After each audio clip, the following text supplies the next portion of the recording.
Genèse, chapitre 32. Jacob lutte avec Dieu.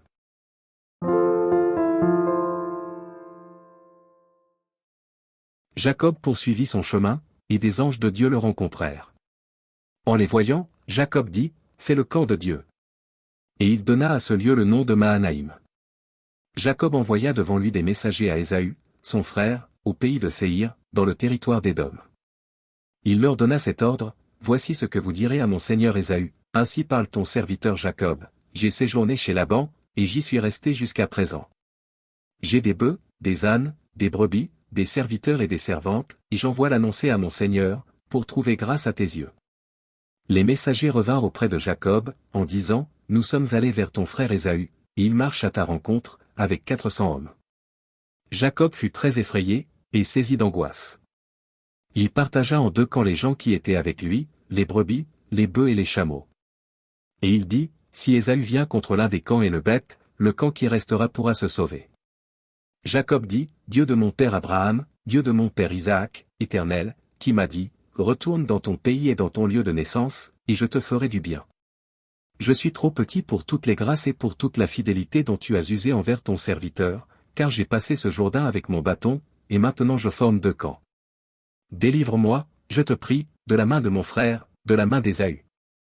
Car je crains qu'il ne vienne, et qu'il ne me frappe, avec la mère et les enfants. Et toi, tu as dit, je te ferai du bien, et je rendrai ta postérité comme le sable de la mer, si abondant qu'on ne saurait le compter. C'est dans ce lieu-là que Jacob passa la nuit. Il prit de ce qu'il avait sous la main, pour faire un présent à Ésaü, son frère. 200 chèvres et 20 boucs, 200 brebis et 20 béliers. 30 femelles de chameaux avec leurs petits qu'elles allaitaient, 40 vaches et 10 taureaux, 20 ânesses et 10 ânes. Il les remit à ses serviteurs, troupeau par troupeau séparément, et il dit à ses serviteurs, passez devant moi, et mettez un intervalle entre chaque troupeau. Il donna cet ordre au premier, quand Ésaü, mon frère, te rencontrera, et te demandera, à qui es-tu? Où vas-tu? Et à qui appartient ce troupeau devant toi? Tu répondras, à ton serviteur Jacob, c'est un présent envoyé à mon seigneur Ésaü, et voici, il vient lui-même derrière nous. Il donna le même ordre au second, au troisième, et à tous ceux qui suivaient les troupeaux, c'est ainsi que vous parlerez à mon seigneur Ésaü, quand vous le rencontrerez. Vous direz, voici, ton serviteur Jacob vient aussi derrière nous. Car il se disait, je l'apaiserai par ce présent qui va devant moi, ensuite je le verrai en face, et peut-être m'accueillera-t-il favorablement. Le présent passa devant lui, et il resta cette nuit-là dans le camp. Il se leva la même nuit, prit ses 2 femmes, ses 2 servantes, et ses 11 enfants, et passa le gué de Jabbok. Il les prit, leur fit passer le torrent, et le fit passer à tout ce qui lui appartenait.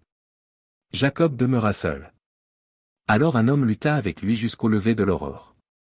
Voyant qu'il ne pouvait le vaincre, cet homme le frappa à l'emboîture de la hanche, et l'emboîture de la hanche de Jacob se démit pendant qu'il luttait avec lui. Il dit, laisse-moi aller, car l'aurore se lève. Et Jacob répondit, je ne te laisserai point aller, que tu ne m'aies béni. Il lui dit, quel est ton nom? Et il répondit, Jacob. Il dit encore, ton nom ne sera plus Jacob, mais tu seras appelé Israël, car tu as lutté avec Dieu et avec des hommes, et tu as été vainqueur. Jacob l'interrogea, en disant, fais-moi je te prie, connaître ton nom. Il répondit, pourquoi demandes-tu mon nom? Et il le bénit là. Jacob appela ce lieu du nom de Peniel, car, dit-il, j'ai vu Dieu face à face, et mon âme a été sauvée. Le soleil se levait, lorsqu'il passa Peniel. Jacob boitait de la hanche. C'est pourquoi jusqu'à ce jour, les enfants d'Israël ne mangent point le tendon qui est à l'emboîture de la hanche, car Dieu frappa Jacob à l'emboîture de la hanche, au tendon.